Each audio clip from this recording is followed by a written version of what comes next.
Há 23 anos que eu ensino este primeiro ano de Astrologia e fui escolhendo as aulas à medida que elas iam sendo necessárias. E esta aula surgiu porque eu percebi na altura que as pessoas estavam muito disponíveis para ouvir e para querer saber, mas que na realidade não conseguiam, tinham muita dificuldade em apreender aquilo que eu estava a dizer. E eu perguntei porque é que seria. E percebi que elas tinham dificuldade porque não estavam habituadas a lidar com símbolos.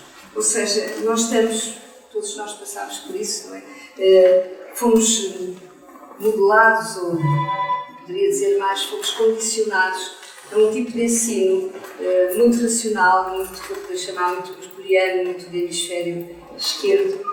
Portanto, eu percebi que as pessoas estão habituadas a aprender, a decorar as coisas que se ensinam, a escrever tudo, a memorizar. E quando se lhes dá um ensinamento, que eu posso chamar quase inacabado, porque o símbolo de algum modo é inacabado, é uma direção, é para as pessoas colaborarem com aquilo que estão a ouvir e acrescentarem algo à sua maneira. O símbolo pede-nos criatividade também, pede-nos identificação com as nossas memórias para podermos perceber o que está ali.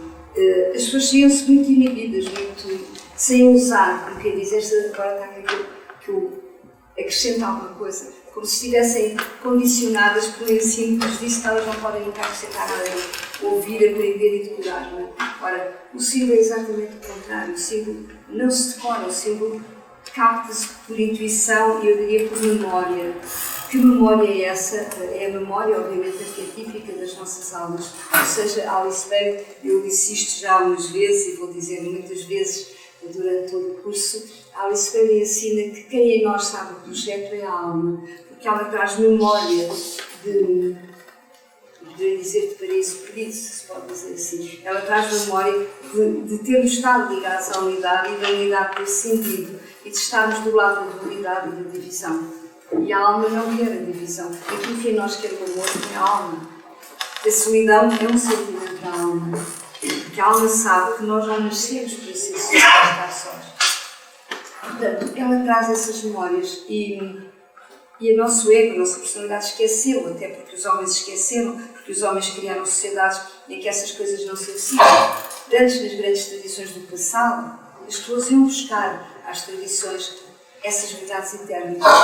As tradições foram-se perdendo, a Igreja Católica tomou conta da mensagem do Cristo e de algum modo na Idade Média perverteu e deformou-a, e tudo isso criou esquecimento em relação às grandes verdades. E as pessoas também se afastaram dos símbolos e do que eles significam. Antes o ensinamento era muito mais simbólico. E agora vou tentar explicar porque eu queria dar só esta introdução para perceberem porque é que eu criei esta aula, para vos explicar que há formas de ouvir e de aprender que não são racionais, que são super-racionais, que estão para lá do raciocínio lógico. E quando se fala de uma linguagem simbólica, e a astrologia é uma linguagem simbólica, nós temos de estar abertos para essa linguagem. Nem que seja pela primeira vez, vamos estar em contato com uma linguagem que nos pede um outro tipo de forma de ouvir e de abertura. E eu criei esta aula para vos explicar porque é que é dessa maneira. Então vamos começar esta primeira frase, que diz assim: sendo impossível exprimir o absoluto, só o símbolo pode conter. A linguagem simbólica atravessa os vários registros da consciência para encontrar eco no mais profundo da nossa memória. Não é na nossa memória inconsciente, é da nossa memória supraconsciente. Desculpa, mas eu ainda não inventei aquilo que estava lá. Portanto, a memória inconsciente tem a ver com os medos, tem a ver com tudo aquilo que não trouxemos luz. A memória supraconsciente tem a ver com os arquétipos, com memórias de verdades eternas que a nossa alma sabe, mas que nós também esquecemos. Conhecer, através de Vênus é um planeta que tem a ver com a vibração do coração, com a vibração do amor, é conhecer pelos arquétipos, é iluminar a memória da alma. Este conhecimento é um novo nascimento que nos devolve ao nosso eu interno, à consciência de quem somos. Portanto, de algum modo, os símbolos pedem uma identificação emocional, ou seja, a nossa mente identifica-se com o sentir, a alma sente. Quando a gente se identifica com aquilo que sente e quando a gente pensa e percebe, porque sente o que pensa, nós estamos a perceber com a memória da alma, estamos a perceber de algum modo converge com a evolução, porque a alma tem a ver com a evolução, obviamente, e estamos a perceber as memórias todas que trazemos e que não sabíamos que tínhamos, e assim podemos acrescentar o que não está. Ou seja, aquilo que está lá não está lá sugerido, não está lá visto exatamente. Porque é que nós temos uma emoção estética? Vemos, também tem a ver com o género da forma. Eu vejo um quadro e emociono-me. Emociono-me não é só porque lá está, é por aquilo que aquele quadro acorda em mim de memória. Porque ele toca-me exatamente nos arquétipos, em qualquer coisa que transcende o que lá está. Se eu estou receptivo ao quadro da pessoa que esteja e não esteja receptivo, está ali uma paisagem, uma cara, não sei o que, não lhe acorda coisa nenhuma. Mas quando nós temos uma emoção perante uma obra de arte, é porque a emoção transcende a matéria da obra de arte e desperta algo mais em nós. Portanto, toda a arte é simbólica, para os claros. Portanto, o símbolo é uma direção, uma janela aberta. Portanto, os símbolos são realidades globais que suportam o absoluto. Quando se eu falo em absoluto, refiro-me que suportam o todo, o conhecimento global. O símbolo é uma direção, uma janela aberta para outra direção. O símbolo é uma comunicação silenciosa onde se funde o eterno com o temporal. O que é que isto quer dizer? Quer dizer que o símbolo revela-nos verdades que são verdades de hoje, mas que são verdades de sempre.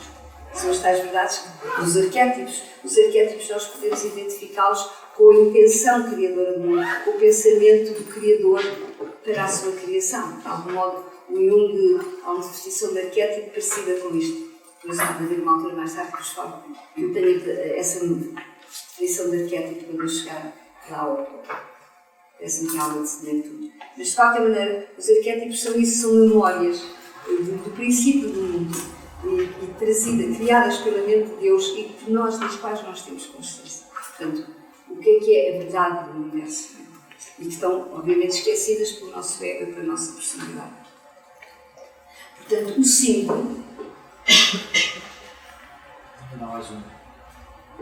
eu queria dizer, por exemplo, quando eu falo de Júpiter, quando eu digo que é uma janela aberta para outra dimensão, quando eu falo de Júpiter, o símbolo liga duas dimensões. Liga uma dimensão visível, que é Júpiter, aquele planeta, aquela estrela que nós estamos a ver ali no céu, e liga para uma dimensão oculta, que é o significado daquilo que a ordem cósmica exprime e traduz. Portanto, se eu digo que Júpiter é a intuição da verdade, é a intuição das leis que regem o mundo, eu estou a entrar numa dimensão que não é a dimensão física, mas que também é Júpiter.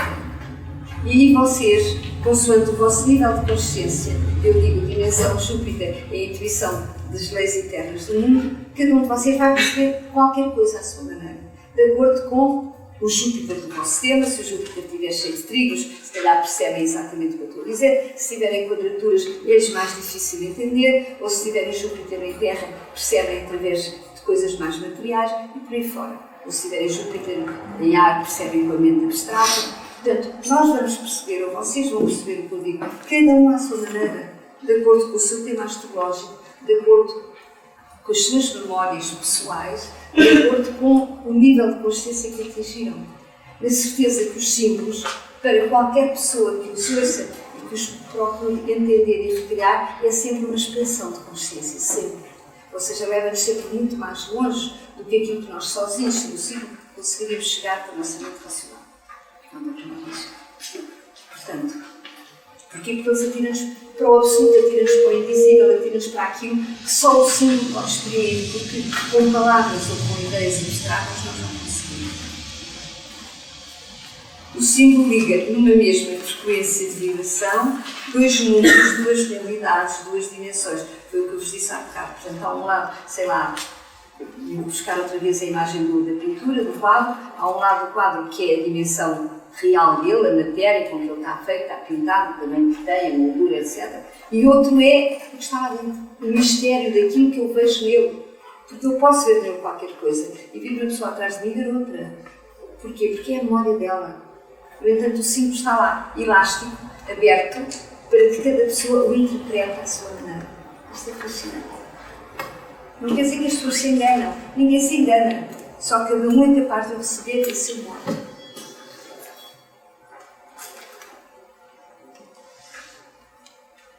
símbolo vibra no limiar do invisível. Por isso ele é tão poderoso, tão intenso e tão profundamente transformador.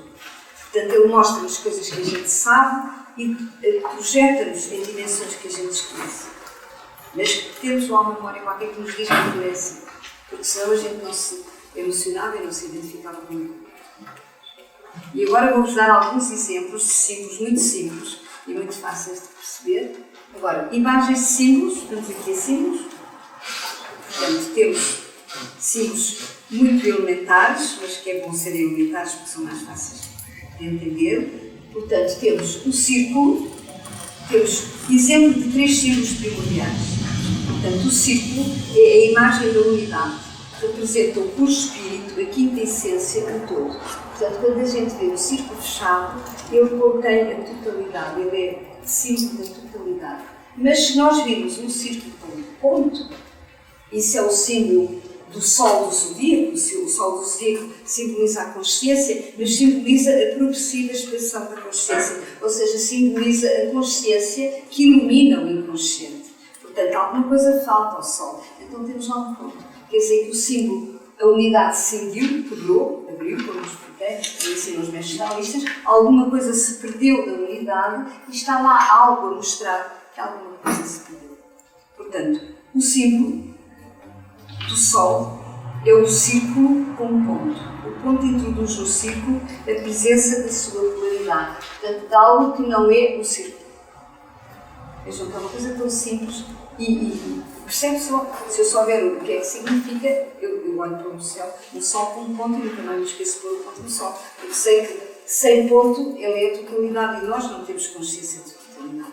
Temos uma consciência sempre a expandir, mas sempre a que falta alguma coisa. E agora aqui temos, seguindo isto, temos o Yin Yang, o símbolo que eu vos mostrei no outro dia, é o símbolo do taoísmo, que simboliza a divisão do mundo, o movimento de 2 polos contrários. Portanto, o Yin Yang simboliza a unidade que dividiu, os 2 polos que se atraem e que, em espiral, giram e se procuram um ao outro no espaço e no tempo. Este símbolo pode simbolizar toda a espécie de polaridade. Reparem como o símbolo é imenso, sendo tão sintético. Ele pode polarizar o homem e a mulher, pode polarizar a noite e o dia, pode polarizar a tensão do homem e da mulher, a tensão do dia e da noite, a tensão de todas as polaridades, a tensão da luz e da matéria, a tensão da terra e do céu. Se eu quiser definir terra e céu, eu posso pôr este símbolo.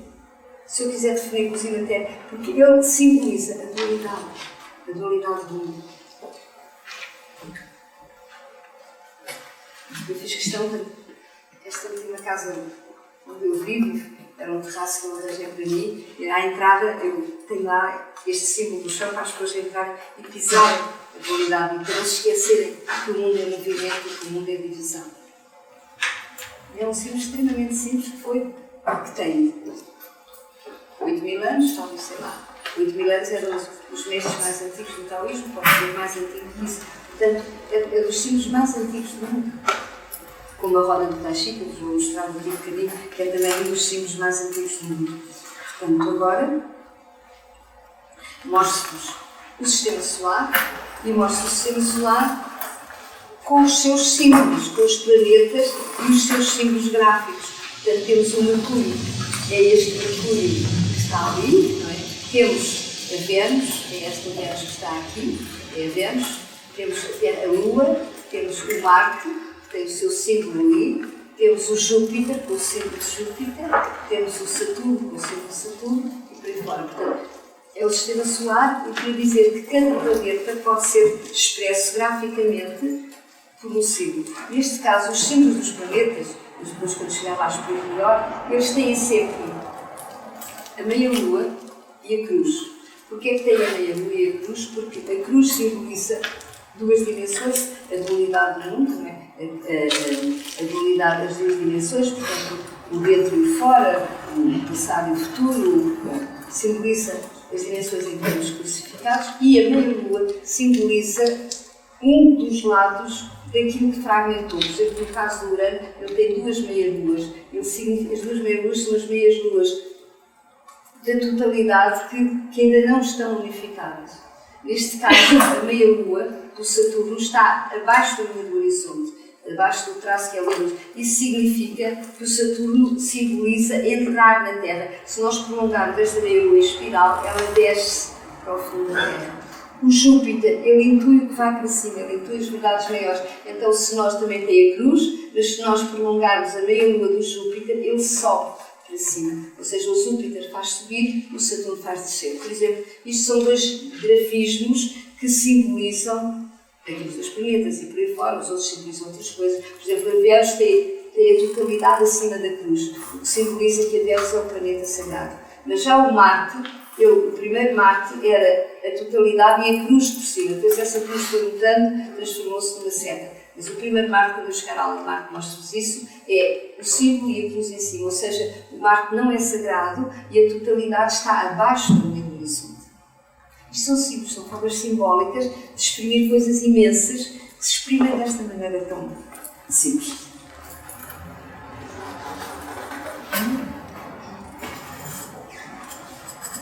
Então, a espiral é um dos mais antigos símbolos de eternidade. É uma estrutura transitória de um movimento eterno.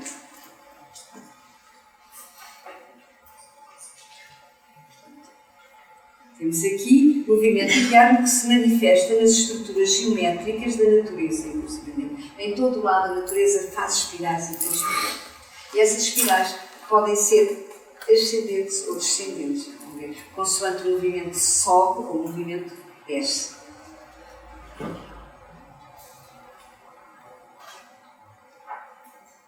O movimento em espiral cria um todo dinâmico em volta de um eixo central, combinando força de expansão e contração gravitacional. Ou seja, há um eixo fixo e aqueles dois polos funcionam assim. É como se fosse uma respiração, expandem, retraem, e a espiral faz os ciclos dessa maneira. Portanto, em espiral são os ciclos do sistema solar, dos sóis e dos planetas. Todos os ciclos cósmicos são em espiral. Porquê? Porque o universo está em expansão e porque o universo é bipolar e anual. Agora, o símbolo, pela sua capacidade invocadora, porque ele capta coisas que não estão lá, exprime e sugere coisas que não estão lá, acorda um saber perdido. Traz a supraconsciência à consciência.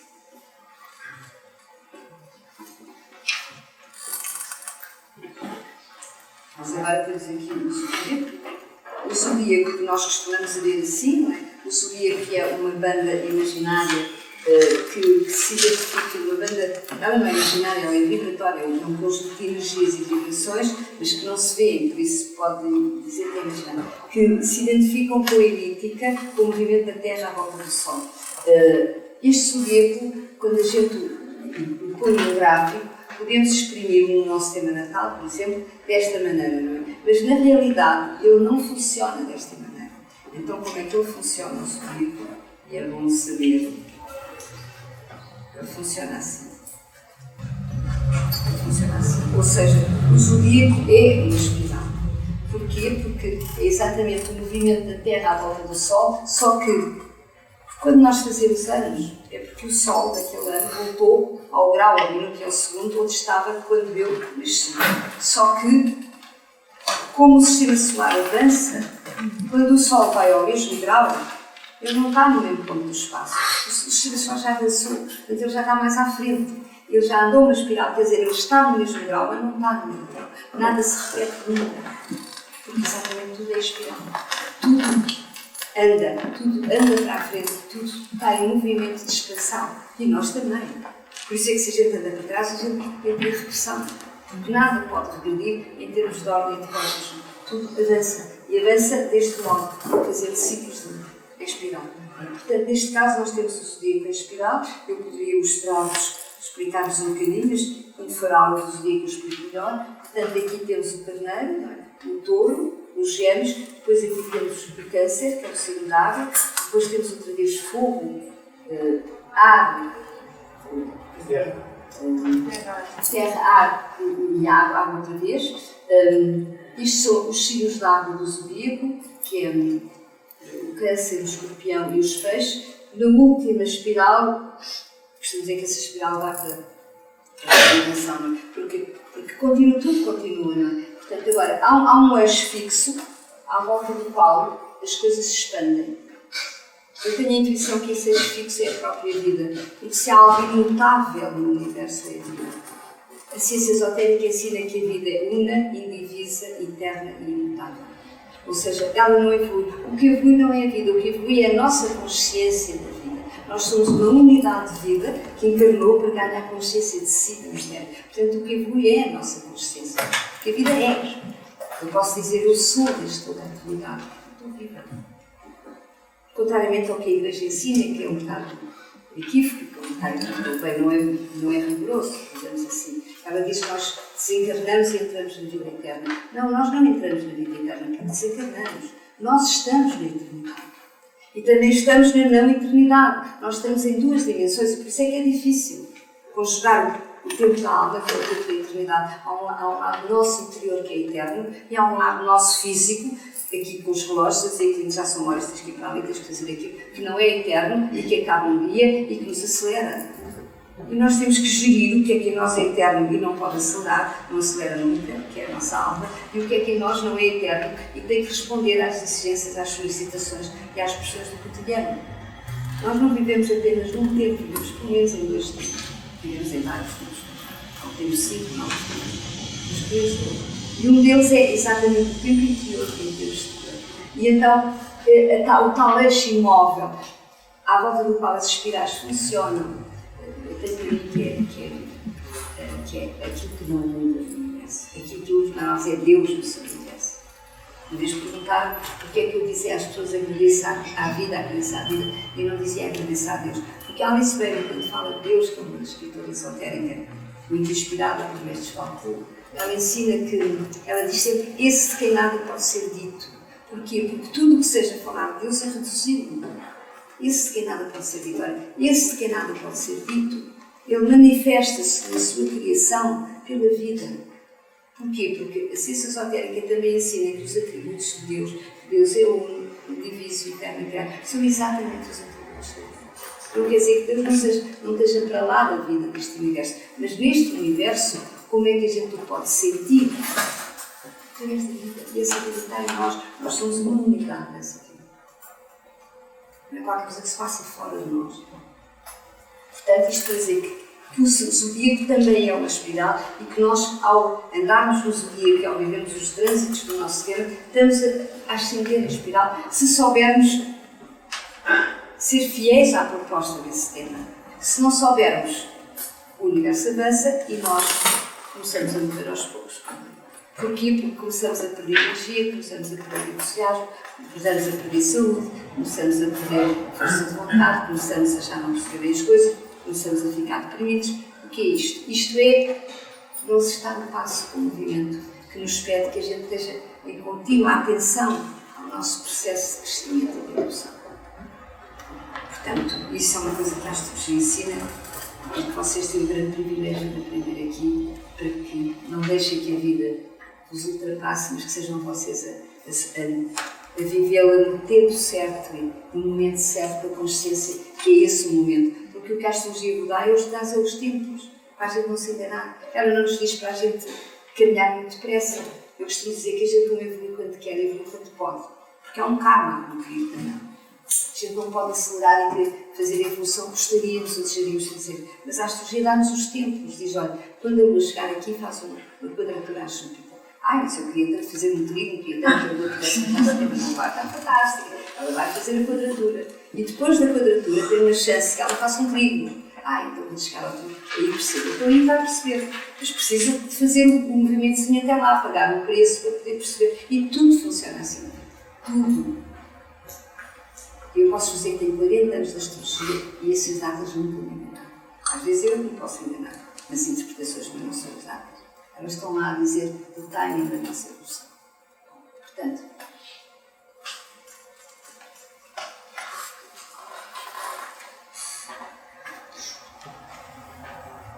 a espiral é uma respiração. O que é que eu faço?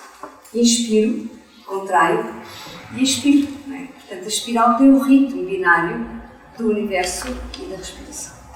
Portanto, No ponto de máxima contração, em relação ao eixo central, uma nova expansão se inicia. Cá está a respiração. Portanto, o universo respira através das suas espirais. Isto é bonito e é poético. E assim sucessivamente. Então, nós agora temos o interno pulsar de uma respiração cósmica.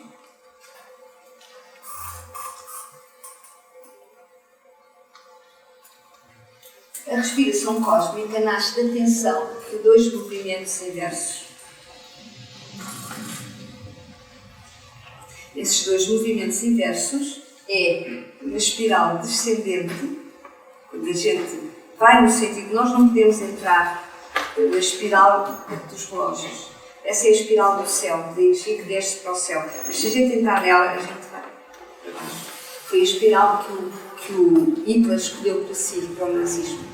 Essas espirais, essas cruzes elásticas, e a cruz do nazismo passou para a história como uma cruz maléfica, não tem nada de maléfico. São cruzes indianas do Bhagavad Gita, portanto, da tradição indiana, que ensinam exatamente a ordem do mundo e ensinam que a cruz elástica nazi é aquela exatamente que vai no sentido dos ponteiros do relógio, assim.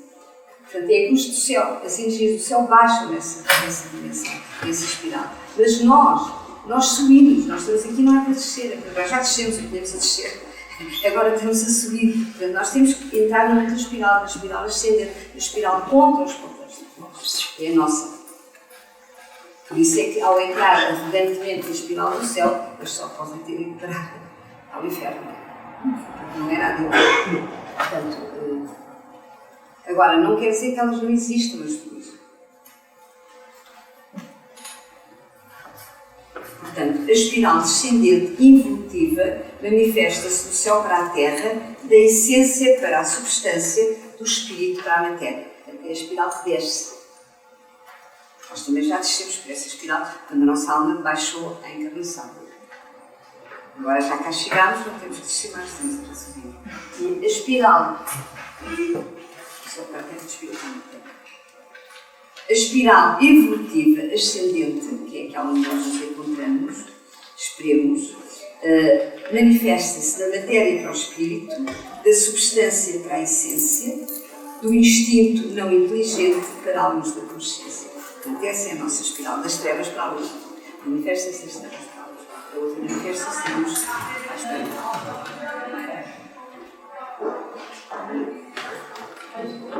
Portanto, a espiral evolutiva, os antigos chamavam a via do céu. Isto é importante, já vou explicar porquê. Vem do Oriente para o Ocidente e de Este para o Oeste. O Oriente simboliza a esquerda e é sempre visto como o início, o lado primordial e antes da manifestação. Ou seja, do Oriente é que vem o Sol, é que nasce o Sol todos os dias. Isso significa uma coisa, por exemplo, se vocês quiserem ter uma conversa com uma pessoa, uma moça, em que alguém tem que falar mais, ou tem que explicar uma coisa à outra, ou tem que lhe ensinar. A pessoa que vai ensinar devia ficar do lado do Oriente, ela fica do lado onde vem o Sol. A pessoa que vai receber fica do outro lado. Mas não quer dizer que depois não haja uma altura que a outra é que fala e aquela é que recebe. Deviam quase trocar de lugar e a que vai falar agora é que fala do lado do Sol. Portanto, tudo que vem do lado do Sol é Yang, tudo que vem do lado esquerdo vem do lado do nascer do Sol e é exatamente essa espiral que se chama a via do céu. E do Oriente simboliza à esquerda e início não, do lado Yang. Agora, o Oriente é onde nasce o Sol, é onde vem o conhecimento e a tradição. Orientar-se significa virar-se para o Oriente, não se esqueçam disso. Eu sou orienteiro, quer dizer, eu deixei de estar ligado às grandes tradições que me ensinavam a mim. Portanto, o Oriente simboliza o passado, o Ocidente simboliza o futuro, simboliza o novo, simboliza o que vai para a frente. Esta via do céu, nós podemos identificá-la com as antigas tradições do passado. Ou seja, com o budismo, com o taoísmo, com tudo o que é tradição oriental, todas as grandes tradições que inspiraram as civilizações do passado eram a via do céu. Inspiravam alguns seres que as comunicavam grupos de seres, neste caso os mestres taoístas, as pessoas que eram os sacerdotes, o Buda que veio trazer e abrir caminho para a vinda do Cristo, o próprio cristianismo é uma tradição oriental que baseia-se exatamente também nas antigas tradições. E tudo que vem, digamos, de lá. E essas tradições eram apreendidas por intuição e por telepatia, ou seja, eram comunicadas aos homens diretamente. O que não significava que os homens, sobretudo a totalidade dos homens e das civilizações da época, tivessem à altura da consciência dessas tradições. Agora, o que é que acontece? A via da Terra é o contrário. A via da Terra é o Ocidente que vai assimilar essas antigas tradições, que vai fazer processos de individuação, ou seja, cada um vai por si procurar a verdade. E quando encontra as tradições, faz a síntese à sua maneira da verdade e tem poder de ascender pelo seu próprio nível de consciência, individualizando-se. Então, isso é a via da Terra. É a via da nova era, é a via da era do aquário, é a via da era de pessoas que vão ser capazes de pensar por si, que já não precisam de estruturas pesadas e hierárquicas a ensinarem-lhes como é, mas que, através das antigas tradições, encontraram um caminho para se poderem atualizar, para se poderem recriar em termos de verdade. Partindo do princípio, para mim, esse é um princípio que o fim desse caminho foi realmente a mensagem de Jesus Cristo, que veio trazer a via do amor fraterno como a última resposta da salvação e da expressão de Deus sobre a terra. Portanto, não basta rezar ao Pai, é preciso amar o seu irmão, é preciso partilhar com o outro que tem uma alma como nós e que viaja no mesmo caminho, no mesmo barco, também na mesma direção. Esse foi o grande ensinamento de Cristo. E depois disso, não há mais tradições. Depois disso, há o ser humano que vai assimilar as tradições, recriá-las e atualizar um novo mundo com o conhecimento que adquiriu. A astrologia é uma tradição sagrada do Oriente, exatamente também. Uma antiga tradição. Portanto, as tradições, elas eram inspiradas. Agora, nós temos é que ir buscá-las, ir conhecê-las e ir integrá-las na cultura do nosso tempo, naquilo que o Ocidente já conquistou como individuação, porque obviamente que o Ocidente, a um certo nível, está muito mais evoluído que o Oriente, não é? O Oriente ainda não respeita o processo de individuação. Eu estive num congresso no Japão há 2 anos, aquelas pessoas a falar e percebi que realmente para eles não é interessante ser-se criativo e original, porque é importante que as pessoas não se definam muito acima umas das outras. Há ali um consenso de pessoas que não passaram realmente não passaram pela Revolução Francesa, não passaram pelo drama que foi a Europa ter lutado pela liberdade, coisas desse tipo. Não é? Portanto, eles ainda não têm como, a não ser raras exceções de pessoas especiais que estão no Oriente e querem estudar para o Ocidente, há muitos seres que se individualizaram a partir da cultura ocidental. Mas eu digo que na sequência evolutiva da cultura do Oriente, eles pararam, eles dizem que a mente é um perigo, a mente é que vai, digamos, perturbar a evolução espiritual, que não se pode pensar, tem que se meditar. E são coisas que não estão bem interpretadas, porque quando eles falam em mente, falam em Mercúrio, falam em mente analítica, não falam em mente criativa e intuitiva, que é o Urano. O Urano que nós temos, o Urano é a mente divina, mas também é o nosso hemisfério direito. E nós temos poder de ser criativos, e devemos ser criativos. E o homem do Ocidente é que pode ser mais criativo. E é só o Ocidente criativo que irá recriar a espiral da Terra para o céu, a espiral da ascensão. Nós estamos todos aqui nessa espiral da ascensão, procurando conhecermos, ser criativos e integrarmos estas grandes tradições à nossa vida. E só assim é que este Ocidente se salva de outra maneira. Ele já está lá embaixo no fundo e dali também já não passa. As pessoas vêm buscar as tradições e a luz para recriar a cultura do Ocidente, ou, como se costuma dizer, já deu. Como o limão espreme e a razão intelectual também já não vai mais longe. E deu que é o mundo como ele está neste momento. Portanto, não estou a dizer nada que possa parecer extravagante. Vamos continuar.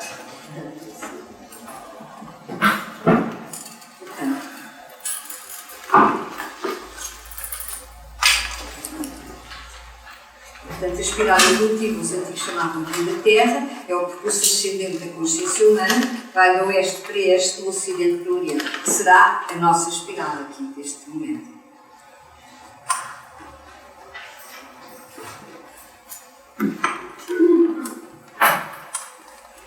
Ocidente é a última resposta da humanidade, a humanidade planetária, individualizada, crística, fraterna, quando consciente da sua evolução e do seu destino.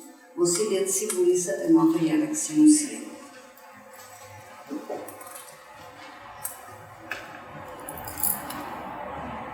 E agora vamos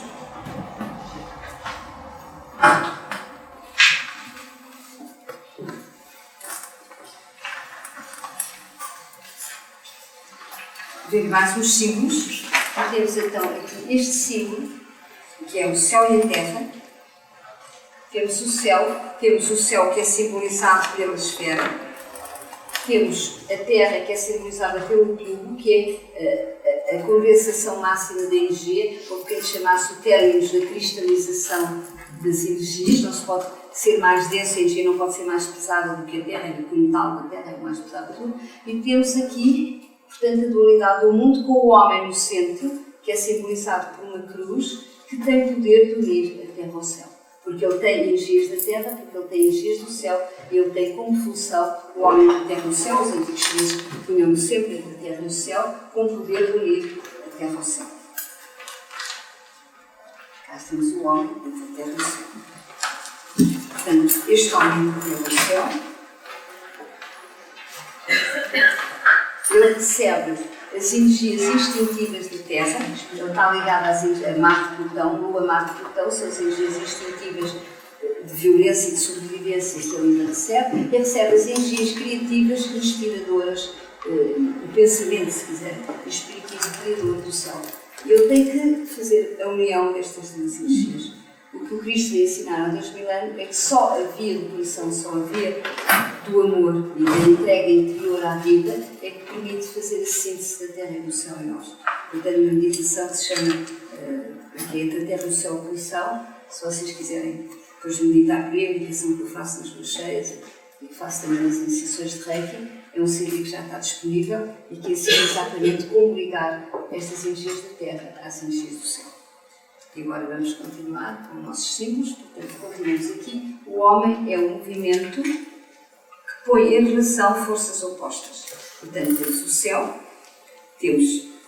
o céu como unidade conquistada, não é? Porque é o terceiro termo do convite, que a gente vem de baixo, a gente ascende. Nós estamos aqui nesta espiral ascendente e estamos na Terra por força ascendente das forças originais.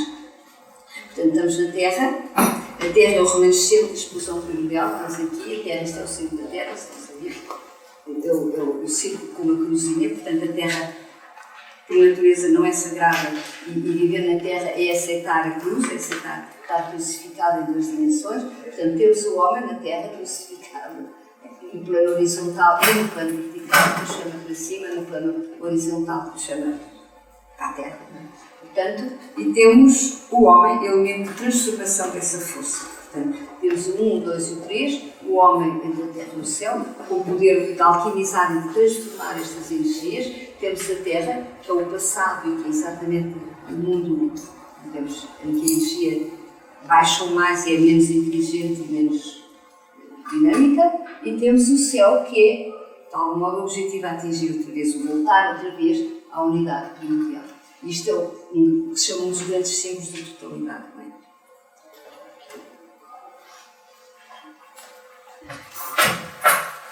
O mais antigo símbolo da humanidade, que se identifica com isto, é a roda do Tai Chi, ou as 8 etapas de transformação das energias, a descida da potência ao ato e o retorno do ato à potência. Portanto, nós temos aqui um dos mais antigos símbolos do mundo.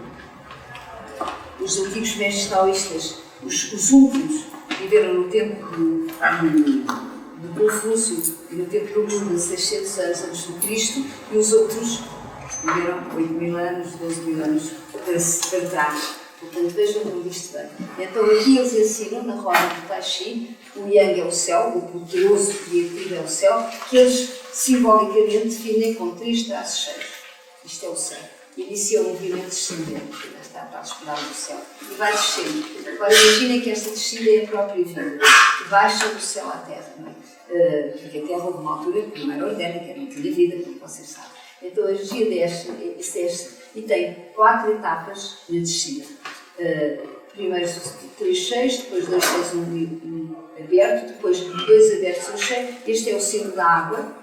A água, ele distribuiu a água, os antigos chineses, com uma luz contida nas trevas, é muito bonito. Então o que é que acontece à água? A água é receptiva, é yin, ela recebe, ela é maleável, ela nunca se confronta com o obstáculo, mas ela é yang no seu interior, ou seja, ela nada para a água e ninguém a impede de chegar ao mar. Portanto, isto é a água. Depois temos Kan, a montanha, a imobilização, o lugar onde a morte e a vida se encontram. Portanto, é o ponto mais alto da Terra, mais próximo do céu. E depois temos a Terra, receptiva, totalmente receptiva, aberta à energia do céu, que iniciou o movimento, onde se inicia depois novamente o movimento ascendente. Portanto, temos o movimento ascendente. O movimento ascendente aqui é o contrário, temos 3 abertos, temos 2 abertos e um cheio. Eles chamam esta etapa das energias o trovão, a porta à vida que irrompe da Terra. Eu costumo dizer que a minha função quando ensino é um bocadinho esta do trovão, é abanar as pessoas e depois a mexer aqui e a subir. Portanto, aqui temos o Mi, que é o fogo, que se encontra a dar etapa desta subida, isso que se agarra, eles dizem que o fogo é isso que se agarra, porque o fogo para arder tem que ter sempre um suporte. Portanto, o que é que acontece? O fogo, que ao mesmo tempo é o masculino e a terra identifica-se com o feminino, ele é forte exteriormente, mas é frágil interiormente. Ou seja, se tirarem o suporte ao fogo, ele apaga-se. Enquanto que a água, ninguém tira a força interior. Isto é polarizado, por isso quando as pessoas dizem que nós somos todos iguais, homens e mulheres é tudo a mesma coisa, não é tudo a mesma coisa. A água e o fogo não são iguais. Ambos são yin, ambos são yang. Todos somos yin, todos somos yang, todos somos receptivos, somos ativos, só que as energias funcionam de maneiras diferentes. Aqui temos o lado jovial, que nós podemos identificar com a paz interior, outra vez já muito próximo do céu, e novamente a unidade do céu podemos identificar com o estado de meditação, por exemplo, a pessoa que já fez o processo e que chegou a um silêncio. Portanto, este é o mais antigo símbolo. E os orientais e os mestres chineses, eles meditavam com estes símbolos. Eles tinham-nos, e estes símbolos faziam-nos perceber o sentido da vida e a unidade da vida e o percurso do ser humano na existência. Mas isto é tão bonito. Portanto, os 3 níveis do mundo simbolizam o relacionamento ternário das forças cósmicas. Encontram-se igualmente presentes no tema astrológico. O homem é o centro do tema, ponto de cruzamento do eixo vertical com o eixo horizontal. Portanto, agora temos os 2 eixos do tema, já vos estou a dar um bocadinho, assim, vou dar um bocadinho de véu sobre símbolos astrológicos. Depois de dar estas primeiras aulas, eu vou dar a estrutura do tema e aí vou falar diretamente destes símbolos astrológicos. Agora é só uma pequena ideia. Portanto, temos aqui os 2 eixos do tema, portanto, o ascendente e o descendente, a linha de terra, portanto, o homem no centro, o fundo do céu, o meio do céu. O ascendente é onde eu vou nascer para a personalidade que eu sou desta encarnação. No ascendente encontro-me sozinho, a descer e descobrir quem sou. No descendente, e vou fazer todo este percurso sozinho. No descendente, eu descubro que não estou só e percebo que há os outros que são espelho de mim próprio e que me podem acrescentar algo que de mim eu não sei por olharem para mim de fora para dentro. Portanto, o descendente identifica-se com a energia balança, o ascendente identifica-se com a energia carneiro, que é a energia do pioneirismo, do início. Depois temos o fundo do céu, que são as nossas fundações psíquicas, que se identifica com a nossa memória de infância, com o nosso lado mais imaturo, mais frágil, mais psicanalítico, digamos. E temos o meio do céu, onde nós vamos ter, perante o coletivo, a sociedade,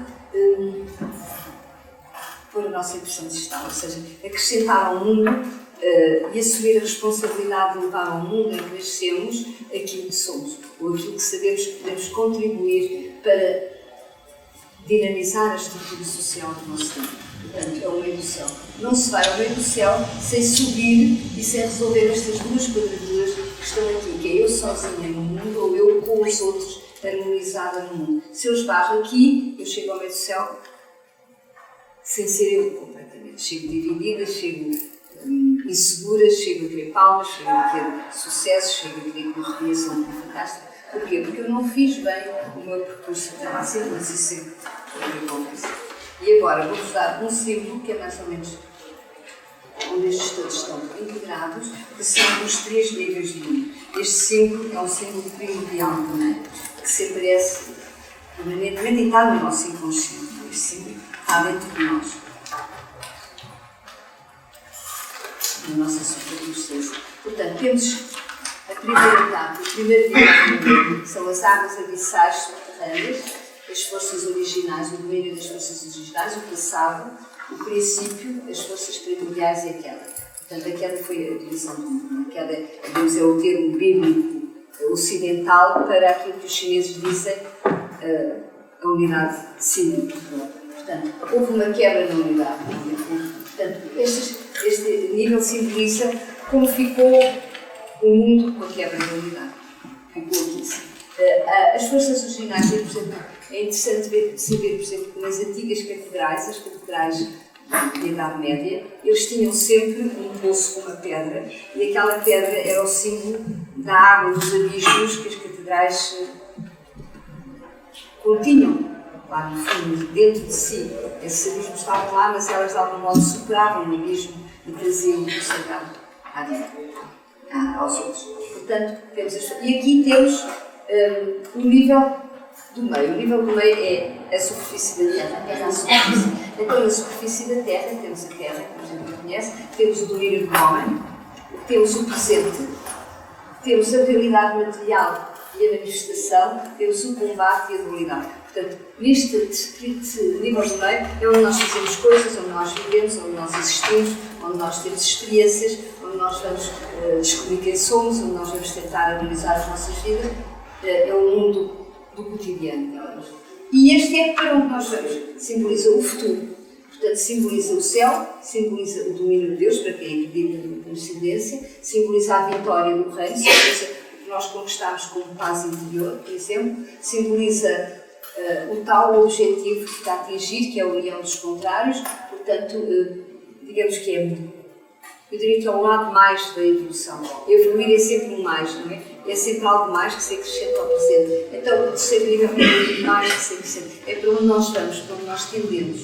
E no nosso tema, eu diria que se nós conhecermos o nosso tema, este lado mais será a nossa cabeça de dragão, ou seja, um ponto de síntese das nossas energias no nosso tempo. Agora, é interessante, por exemplo, eu entrei para as Belas Artes com 16 anos e tive artes plásticas quase toda a vida. Durante 15 anos fiz tapeçaria e é engraçado, e fiz muita tapeçaria durante 15 anos, e é engraçado que eu não sabia estes símbolos na altura, mas eu punha sempre a terra ou as coisas pesadas em baixo, punha sempre as coisas em movimento no meio e punha sempre leve e claro lá para cima. Fui sempre assim. Eu quando vi isto, assim, eu tenho dentro de mim completamente estes três níveis. Mas não o fiz por ter os três níveis, fiz porque para mim era natural, porque claro, não é assim.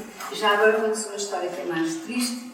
Eu não me lembro do nome do pintor, infelizmente, mas foi um pintor muito conhecido do século XX espanhol, um abstrato, em que ele pintava e pintava ao contrário. Pintava escuro em cima e o claro em baixo.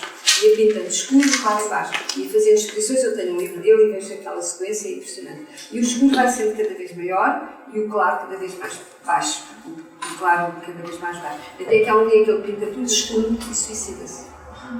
Ou seja, ele viveu na espiral, viveu, ao contrário, entrou na espiral de descendente. Isto é verdade, não é? Não é fantasia nenhuma. O que isto quer dizer? Que nós temos dentro de nós a memória destes símbolos. O símbolo procura o reconhecimento de uma outra coisa. Nunca se exprime completamente, sugere.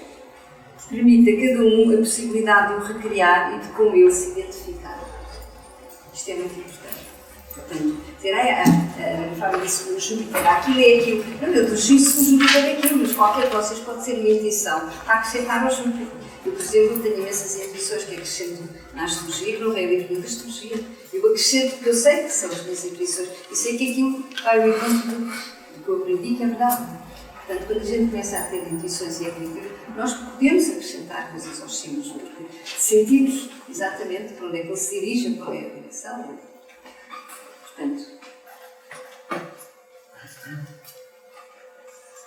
então, um tema astrológico é o registro simbólico da nossa vida. Portanto, eu quis pôr aqui o tema só para vos mostrar que é um tema, é também um símbolo. Portanto, nós aqui temos indicados várias coisas. Eu costumo dizer aos alunos do 7º ano que um tema são pelo menos 3 temas. De onde a gente vem, para onde a gente vai e onde a gente está.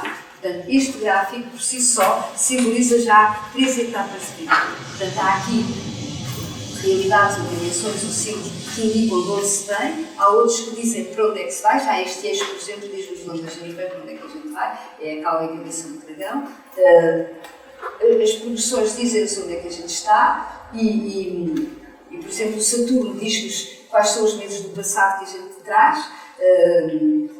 A Lua diz-nos quais são as inseguranças do presente que a gente tem. Portanto, há planetas que ligam ao passado, há planetas que ligam ao presente, há planetas como o Urano que chamam para o futuro. E, portanto, tudo isso, que é a dinâmica das nossas vidas, é uma dinâmica riquíssima, não é? Fascinante, ela está expressa e sintetizada num gráfico desta natureza, que é fantástico. Isto permite perceber como é que o símbolo funciona, como é que ele vai se desdobrando à medida que eu conheço o meu tema, parece que ele vai crescendo, vai abrindo, vou descobrindo mais coisas, tudo vai sendo mais à medida que eu tenho capacidade de ler aquilo. Portanto, o que está ali é uma síntese da totalidade que cada pessoa à sua maneira pode ir buscar sempre for capaz, quando for capaz.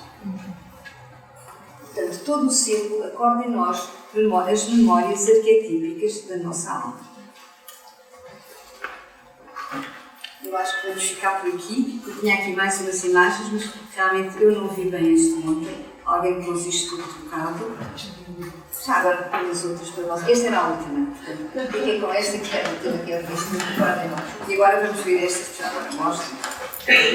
Em astrologia, os símbolos não são apenas conceitos intelectuais, mas realidades vivas.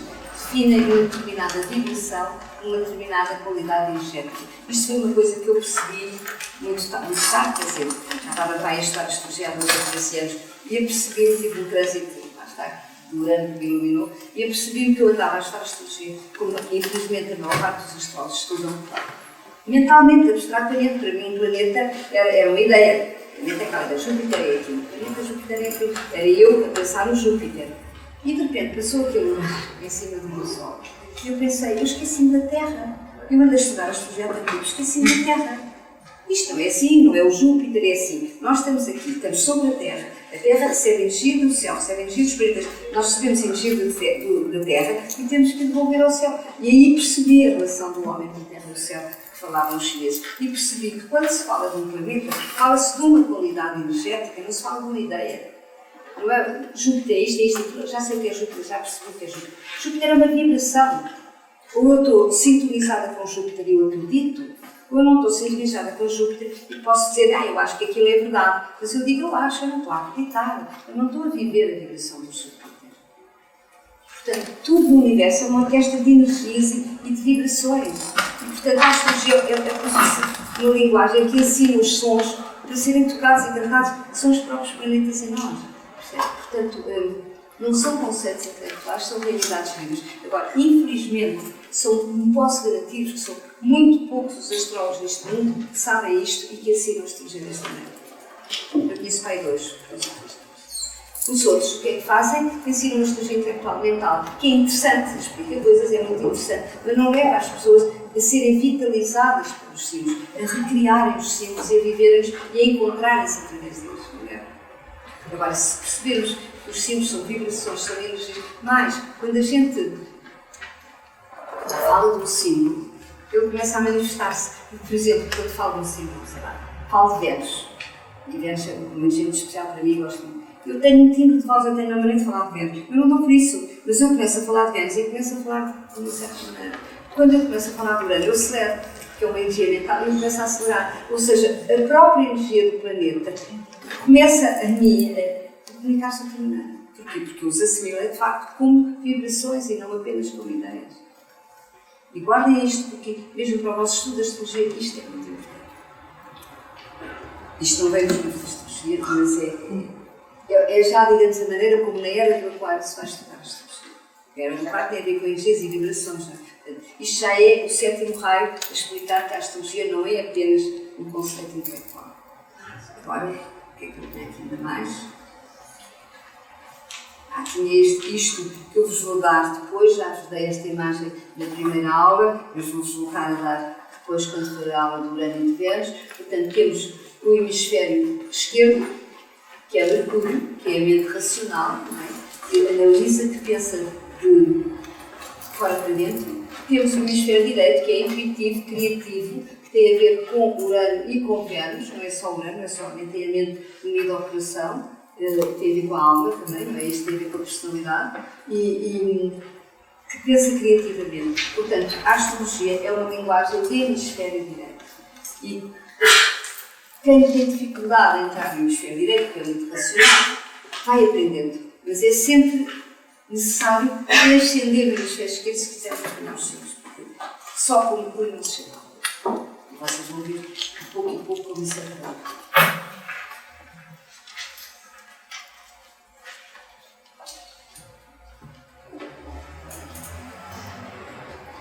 Portanto, a vibração de Vênus tem uma íntima relação com o conhecimento sintético. Ativada por Urano, podemos identificá-la com o hemisfério direito. Portanto, esta Vênus também tem a ver, porque a intuição também vem do coração, vem da alma. Portanto, quando a gente fala em mente intuitiva, já está a falar no primeiro plano da alma, isto do ponto de vista esotérico. Ou seja, quando a mente se une ao sentir, eu tenho intuições. Eu costumo dizer que o universo está muito armadilhado, ou seja, eu quero ter intuições, mas não quero entregar, quero controlar. Posso controlar o que eu quiser, mas eu não tenho intuições. Porque a mente superior, que é uma alta frequência, não baixa uma mente controladora. Porque o controle vem do plexo solar, o controle vem do ego.